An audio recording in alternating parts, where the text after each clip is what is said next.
Okay, we have been looking at the book of Colossians. We're looking at it. And last week, I did far too much for you. We did about 3 or 4 verses, so we're only going to do one verse.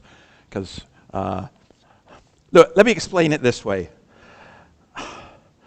There are those of us who rush our foods, okay? Some of us eat too quickly. That's me. I eat too quickly, you know. And you go to a posh restaurant and they give you this little bit and it's gone. Well, where's the food? You know, you're not meant to eat quickly. You're meant to chew it. I was told by somebody Spanish that apparently you're meant to chew everything 18 times. Well, first of all, who counts? And secondly, I need to learn to do that.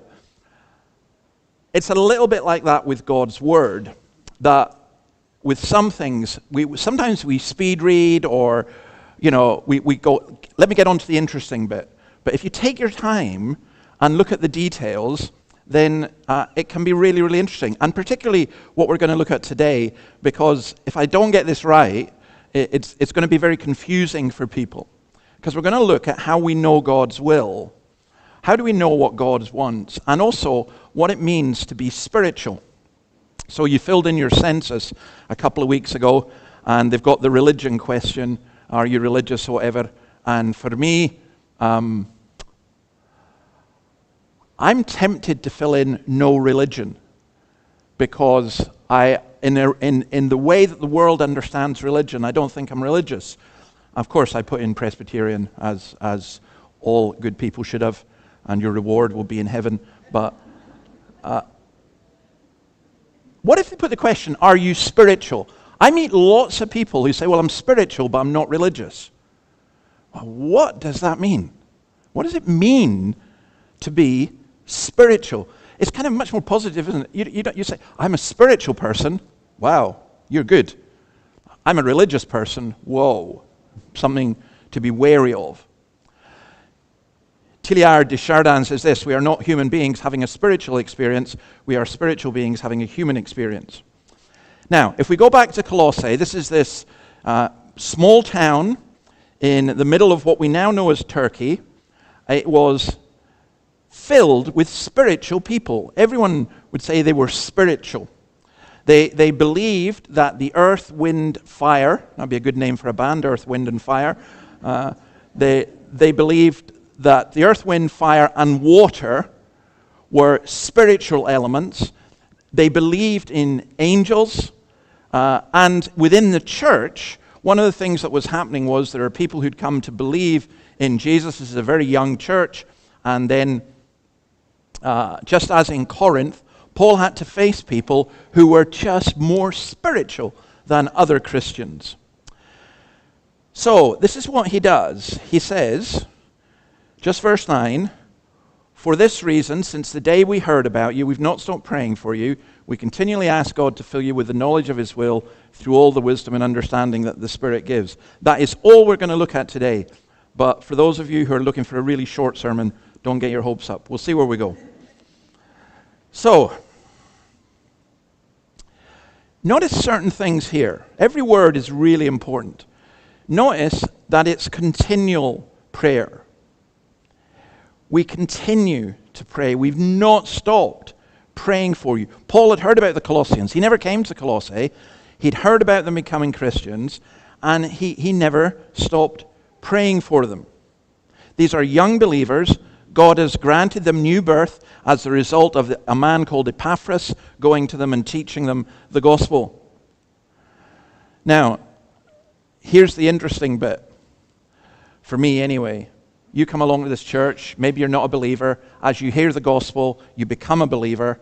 And do you think that then we just go, oh, that's great, they're in, fine, now let's go to somebody else. I remember a guy in my first church, he became a Christian, hadn't been going to church, he became a Christian, used to come round to our house all the time. And then at one point he was giving his testimony and he said, whatever you do, don't get converted because David will stop speaking to you. That wasn't true. But when he came round and he had lots of questions, we spent time discussing with him, and when he became a Christian, he had other Christians he could talk to. But when you become a believer, it's only the beginning. and people need to pray about that. The biggest way that people can be supported, and this is counterintuitive to a lot of churches, is not to go and tell them what to do. It's not to say, I'm going to have a Bible study with you, and then I'm going to tell you how you should behave and what you should do. The biggest thing you can do is pray that they would know God's will. Now, when we pray, think about this when you pray. What do you pray? Some of us treat prayer, I call this Spice Girl prayer, but that's probably not relevant to most of you who are either too young to have heard the Spice Girls or too old to care. But they had, tell me what you want, you really, really want. And we think that prayer is that. We're going to God with a list of our needs. But what we want and what we need may be two different things. And what Paul does here is he uses a word which says he has this intense longing for them that they would know the will of God. Now, he's not going to go on and say to them, this is the will of God for you. He's just praying that they would know. And that, I think, is important. He also prays, as we'll see, that they would have knowledge. And that also equally is important. We work in a culture sometimes where ignorance is bliss. We don't know and we don't want to know. But here Paul prays for wisdom and knowledge and discernment and understanding. So, let's think about actually what he prays for, the knowledge of his will. How do we know God's will? That is a really, really important question, because there are Christians who feel they can't do anything unless they are certain that God has told them to do it. But I'm sorry to disappoint most of you. I haven't a clue what God's will is in a lot of situations. For those of you who get the pastoral letter I put out, I put in a clip from John Piper, just a very small clip, in which he says, there are 18,000 decisions you have to make, and none of them are made for you in the Bible. The Bible does not tell you what food you are to eat, although I was given a biblical diet once, which was really bizarre. And I told them I was going to eat black pudding, so the diet was out. But the Bible doesn't tell you what to eat. It doesn't tell you who to marry. It doesn't tell you where you should live. It doesn't tell you what school to go to. It doesn't even tell you what church you should be at. It just doesn't. And when we start equating knowing God's will with knowing that everything we do in our life is something that we're doing because we're directly guided by God to do it, that's a very mistaken way in terms of understanding the Christian life. We end up confusing our will with God's will, or confusing other people's wills with God's will, or confusing the devil's will with God's will. Now, all of this gets tied into the realm of spiritual experiences, and tonight's Alive at 5, we're going to look at spiritual experience. How do we know it's of the devil? How do we know if it's of God? How do we know what real spiritual experience is? Well, Paul later on is going to tell us what comes out of this prayer, and you'll have to wait a couple of weeks for that. But the question is just right now how we actually know. And I think a big problem most of us have with prayer is this. We want something, we go to God in prayer, we claim it, and we confuse our will with God's will. And the other problem that we have is we do it very much in an individualistic basis. It's I. Lord, guide me in this. Teach me or show me what I should do. Whereas Paul's emphasis is much more corporate, and dare I say it, it's also much more humble, because he recognizes, even the Apostle Paul, that he's not the center of the universe. When Paul is praying for God's will, what he's saying is this. He's asking that we would know how God wants us to behave. It's God's great purpose and plan. It's talking about what God has revealed in his plan of salvation, as well as how he wants us to behave. So Psalm 143, verse 10, teach me to do your will, for you are my God. May your good spirit lead me on level ground. Because all of us, think about it this way, all of us operate within a mindset that, it's how we see the world. And what this is saying is, may you see the world through God's eyes. We see everything through our eyes. Say, no. May you see the world through God's eyes. Don Carson says this, it is folly to pretend to seek God's will for your life in terms of a marriage partner or Christian vocation, for example, when there's no deep desire to pursue God's will as he's already revealed it. See, the point is this. Most of our problems with guidance is not inspiration, knowing what we should do. It's perspiration, actually doing it. If you did what you knew God wanted you to do, the rest of it will follow on.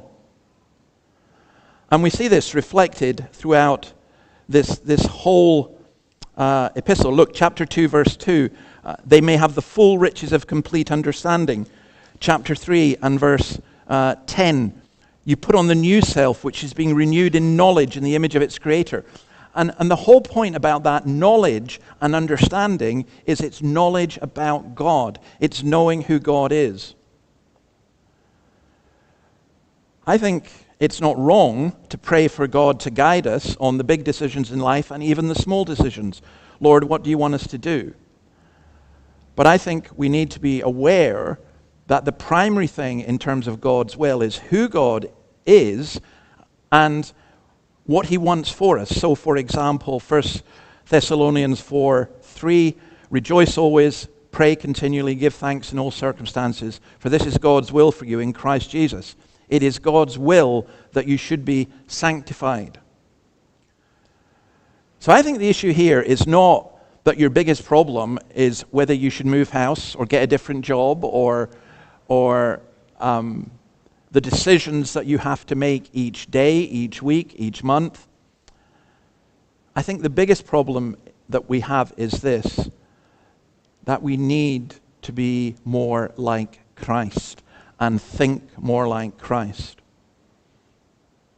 To know God's will is to know God's character. The two always go together. So think about this. In the 10 Commandments, the command not to commit idolatry reflects God's own faithfulness to his promises. God is not an idol. God doesn't break his promises. To understand what God wants, we need to know what God is like. So, for example, I don't need to know that I shouldn't go around attacking my Christian brothers and sisters. I don't need a command to tell me that. In the United Kingdom just now, there's an absolutely astonishing thing, breathtaking. You've got a government which says there's no problem at all with the number of immigrants coming into the country. There's no problem at all, and no, they don't come from a different culture, and there's no question about women being in danger and so on. And they say that, and yet at the same time, they've just put out, and to see the leaflet, it's absolutely astonishing. I read the leaflet and I thought, you're joking. This is like a comedy thing. But it's not. It's deadly serious. It's a leaflet for refugees who've come in telling them that it's not good to rape in Britain. Well, it's not good to rape anywhere. Do you need to be told that? If you need to be told that, as people have pointed out, if you need to be told that, you shouldn't be coming in the country. And it's the same with so many things. As Christians, there's so much stuff we don't need to be told. We're already being told it. We just don't do it. And that is, I think, a big issue here. And you see, when we say about knowing God, we need to know what God is like. To know what God is like, we need to spend time with him listening to what he says. And there's a world of difference between what I would call a dry, cerebral pursuit that theology sometimes is, and theology as a living, breathing way of life. So I was up this morning and I was doing my usual walking along the lake, and I had my podcast in. I thought, it's Sunday, I shouldn't listen to a political podcast. And I shouldn't listen to a football podcast, even though the scores were really great yesterday. I shouldn't do that. I shouldn't mention those things in church. All I should do is I'll listen to a religious podcast. So I listened to this podcast, and I thought this would be good. 2 theologians discussing the atonement. And about 10 minutes in, I thought, oh, no, I have to stop. I'd be better off listening to secular music than listening to this waffle. It was deadly dull and boring, and it's the cross. And I'm going, it's the cross. And you're just making me feel as though it's like a lecture on mathematics. Now, for some of you, mathematics will be incredibly exciting. But for some of us, it's not really. And whatever it is, for me, I can't listen to this because it was just so deadly dull. And that's really knowing God. It's not a, you don't come to church and get a theological lecture. It's God communicating himself to us, and then that impacts upon us. Now, spiritual wisdom and understanding.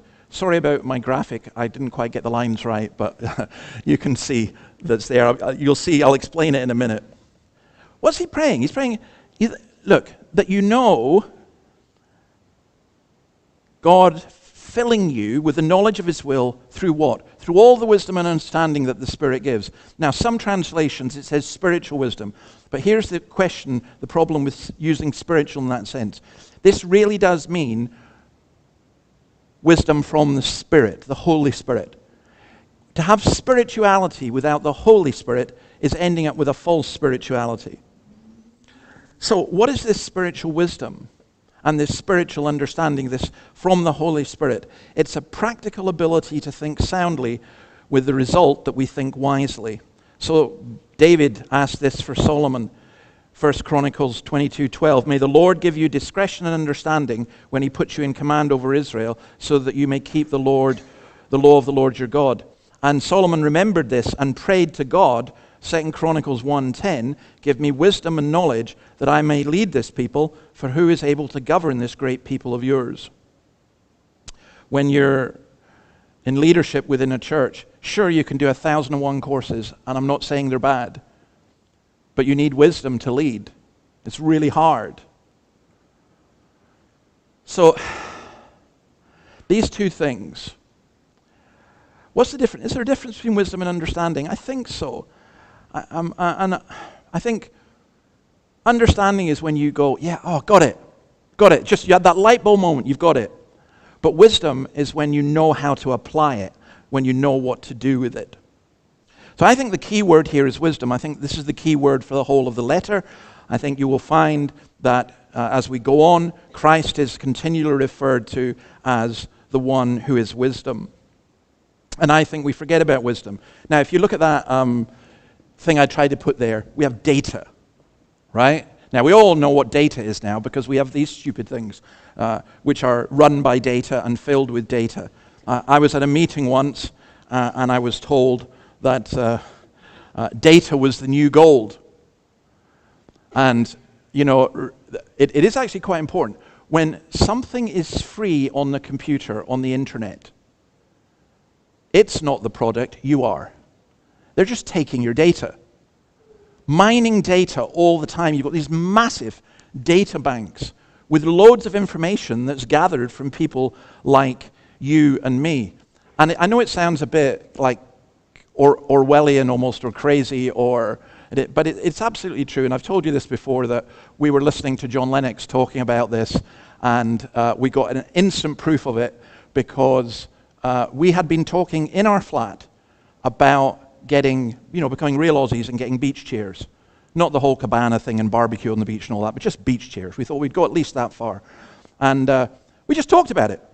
I didn't type it into a computer. We didn't write it down. We didn't tell anybody. Within an hour, I was getting adverts for beach chairs on my computer. I think, who's been listening to us? Wasn't even no. It was Alexa. You know, just all the data gets picked. Apparently, some toasters now collect your data. Everywhere, you can't even have a piece of toast without giving away some information. Your car sends out data all the time, and if you buy one of these Chinese electric cars, boom, boom, boom, everything's going back to Beijing. You know, you think that's what we do. People want data. Give me the data. Give me the statistics. Give me the sales results. And people want data about church. How many people are in your church? And so on. And some of us, we're quite fascinated with data. But raw data doesn't get us anywhere if we don't know what to do with it. So when you see connections between the different parts of the data, that then becomes information.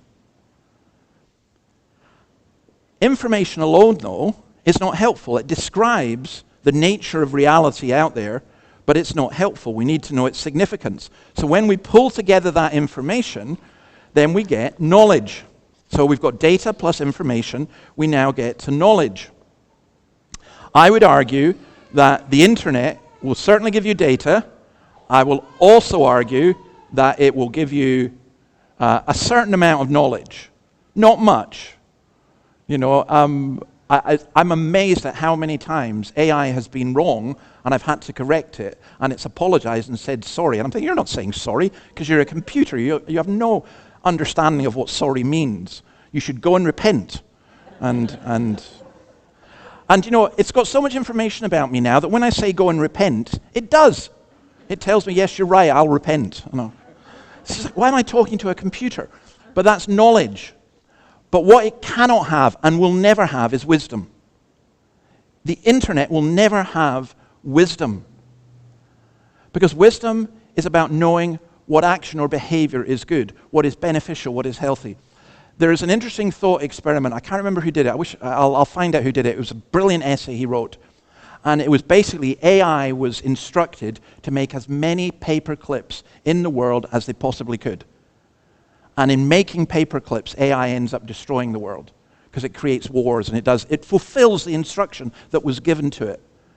But it can't be wise. It takes years of experience and insight and success, and especially failure, to learn wisdom, which is why it's so amusing when you get a 19-year-old come to you who's just become a Christian saying, God has told me that I'm going to lead the church and lead you all into revival and renewal. And you go, you're 19. You've just become a Christian. What do you know? Now, admittedly, you do get older people who are not very wise, but the fact is that wisdom comes through experience and insight and, as I say, especially failure. Let me kind of illustrate this a little way. Let's take this phone again. You've got your phone, you look at the battery life. You've got the data about the battery life. You can remember how long the charge lasted a week ago. The wise thing would be to plug it into a source before you head away. That's what you should be doing. I would say it's the same with the Bible. You can get lots of head knowledge about the Bible. You can do courses, you can do everything, but you really need to plug it in. And there are ways that you do that.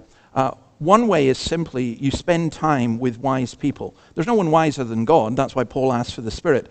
But spending time with people who, I just find it fascinating, spending time with older Christians or people who've had different experiences, and you learn so much from them. This is not Paul going, I'm praying that you'll get the Spirit, and listen, come to this meeting, come up to the front, I'll put my hands on you, zap, wow, that's you got it. That's not how it works. He wants God to give us the Spirit so we'll have knowledge and wisdom and understanding and we'll know what to do with it. So I'll give you a couple of practical examples. You want to get married. So what do you glean from the Scriptures? You cannot glean, oh, God wants me to marry this person. I mean, I did that whole thing. Lord, give me a word from your word about whether I should marry or not. And that can lead you down some very dark pathways, or at least some very confusing ones. God in his mercy could overlook your daftness in that way. But what wisdom is this. You understand what marriage is from the Bible. You ask yourself questions such as, is this someone I could love and be with for the rest of my life? Because that's the only option that the Bible gives me. Is this going to help? Can I care for this person? Can they respect and love me? Or with work as well, is this work that glorifies God? Am I serving others? Am I providing for my family? If you're asked to do a job in which you're told to lie on behalf of your boss, it's probably a job you need to get out of. But which job should we be in? And we've got to think about it from a more biblical perspective in the sense of a bigger picture. So I'll give you one particular example, and this may sound very strange, because we so imbibe the world's thinking that we don't think in this way. So let's say you're a student. You go to Newcastle University, you decide to come to the church here, you finish. What are you going to do? Well, you're going to look for a job. You may look for a partner. Maybe you've got a partner and you're going to get married. But the first thing is you look for a job. Well, what are you looking for? A job that pays well, a job that advances your career, and hopefully in a nice area. You're praying that God wouldn't send you certain places, which is a very bad idea because you'll end up going there. But you're even secretly thinking that. But you're looking at the area, you're looking at the money or whatever. And I remember speaking to a young couple just before they left our church. And I said, what about the church? Oh, we'll find one. So that didn't really come in to your thinking. Oh no, we just go to church. Yeah, but what if you end up in an area where there isn't a church that's suitable for you? How about doing something really radical? How about reversing it? How about thinking, let's move to this area so we can help with this church and not have the church as an add-on. We don't think like that. But I think I'm not saying that we should do that all the time. But what I'm saying is that when you get a bigger biblical perspective, there are some things that matter more than others. Now, we have minds, we have great natural capacities, but they're weakened and destroyed by sin. We can't trust in them. And so we struggle. But our source of knowledge must be from God himself. Now, this is not Gnosticism. I want to explain what Gnosticism is because we're going to come across this again and again. And Gnosticism has made a comeback in this world. Gnosticism was a teaching in Greece, in Rome, in Egypt, but particularly amongst the Greeks. And it came into the church. And it's the Greek word gnosis, knowledge, and it was the idea that there are some people who've got a special knowledge. And you get this special knowledge. There's an in-group. And if you join the in-group, you get this special knowledge. It's very, very, very dangerous. And it also disconnects the body from the spirit. So the Gnostics would be perfectly at home with today's Gnosticism, which is, I am who I am, I've just been born in the wrong body. Now to the Gnostics, that would make perfect sense. That's exactly what they taught. And that old heresy has really come back into our culture. Paul is not saying that. Paul's saying not that you get this special knowledge. He's saying you just think biblically. I think often our spiritual wisdom and understanding is often lacking. We need to grow in understanding and knowledge. We need the illumination of the Holy Spirit. And believe you me, I feel that so much. I'm reading a book by Carl Trueman just now, and I'm going, oh my goodness, how did I not see that? How did I not see that? And it's wonderful when something enlightens you and helps you in that way. N.T. Wright says, for Christians to grow up in every way will include the awakening of intellectual powers, the ability to think coherently and practically about God and his purposes for his people. I hear Christians say this, oh, I don't really need to think very much, I just believe, and there are other people who are intellectuals who think. Well, first of all, intellectuals sometimes are not that good at thinking. And secondly, all I'll tell you is this. One of the reasons I love speaking to children is because children think. And children ask questions. And I will never be asked harder questions than the 10-year-old kids from the housing schemes in Scotland who grilled me. Seriously, we need to learn to think. Some of us as Christians, we've given up on thinking. In Edinburgh University, the Christian Student Union there, they had a meeting on a Friday night, and a friend who came along who wasn't a Christian, and he was really cynical. And I remember the speaker was very, very, very good, and the students said to him, and remember these are doctors and lawyers and so on, or at least potential ones, and they said, don't be too highbrow for us. You know, we've had a tough week, just go easy on us. And I thought, oh my goodness, you have asked the wrong person. And he stood up and he absolutely blew their minds away with the most incredibly deep teaching and everything. And I thought, well, good for you. But at another meeting, the students were just singing and singing and singing and singing, and it was not ending. And one guy stood up. He was so cynical about it, because people could stand up and start singing anything. And he started singing, he'll be coming round the mountain when he comes. And they all joined in. praising God, singing, he'll be coming in the mountain when he comes, until they got to singing, aye, aye, yippee, yippee, aye. Which, at that point, some people began to think, maybe this doesn't make sense. And of course it doesn't make sense. You've got to think. What are we doing? Wisdom is controlled and enlightened by the Holy Spirit. So, the other thing to say is just simply that knowledge, wisdom, and understanding are Old Testament terms. And basically what's been spoken here is the spirituality of the Psalms and the everyday wisdom of the Proverbs. It's what Joshua said in Joshua 1:8. Keep this book of the law always on your lips. Meditate on it day and night, so that you may be careful to do everything written in it. Then you will be prosperous and successful. Now there's an opposite to wisdom, which Calvin describes in this way. So long as men are regulated by their carnal perceptions, they will also have their own wisdom, but is mere vanity, however complacent they may be about it. See, the wisdom of Christ, not the wiles of Satan or the lure of the flesh or the pretentiousness of the false teachers. The wisdom of Christ is fullness. In him, says Paul, 1 Corinthians 1:5, you have been enriched in every way with all kinds of speech and with all knowledge. So this is what you need. You do not really need to know, should I move house? Should I change job? Look, these things will work out. Of course you're going to think about them. Of course you have decisions to make. But the main thing is this. You need, and I need, a more penetrating insight into God's wonderful, redemptive revelation in Jesus Christ and how to discern that with our fruits for practical life.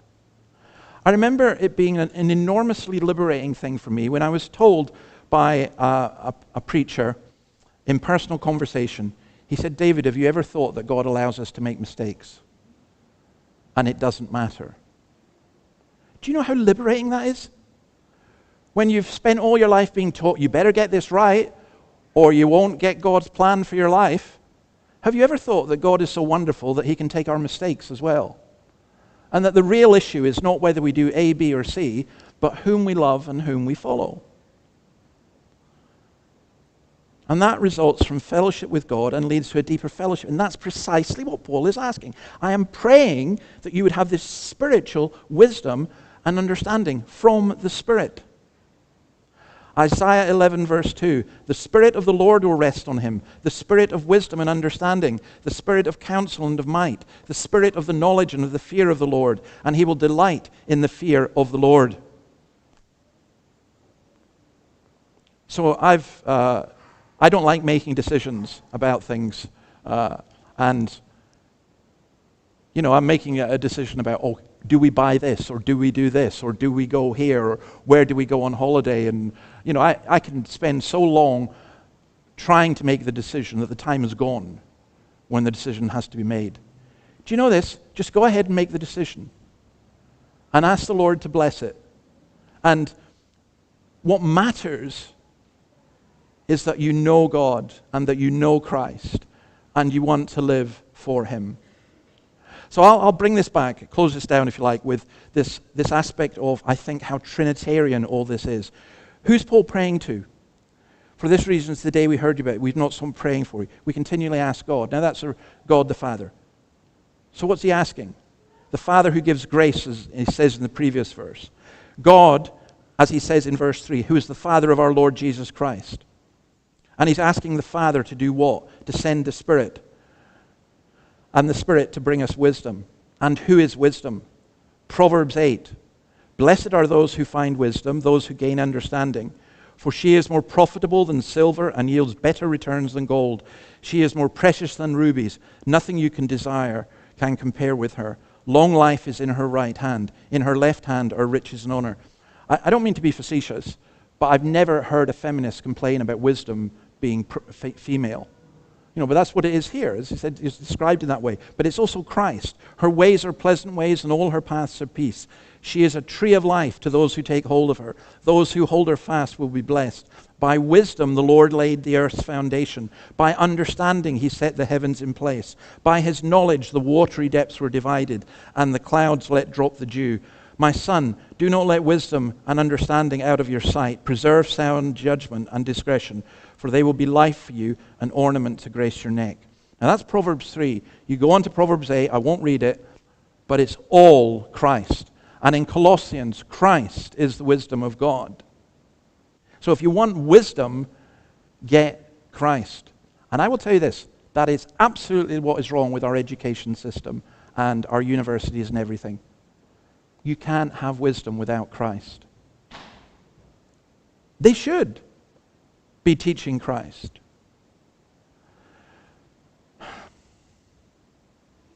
Maybe I'll just say this to finish. When you get wisdom and understanding, you don't become a know-it-all. In fact, one of the things when you get wisdom and understanding is you understand how little you know, and you get enough wisdom not to be arrogant, because you realize just how little. And that then, rather than causing us to despair, oh, I know nothing, oh, what's the point? It makes us so dependent on Christ for him to guide and protect and to keep, to have Christ as our prophet, and have Christ as our priest, and have Christ as our king.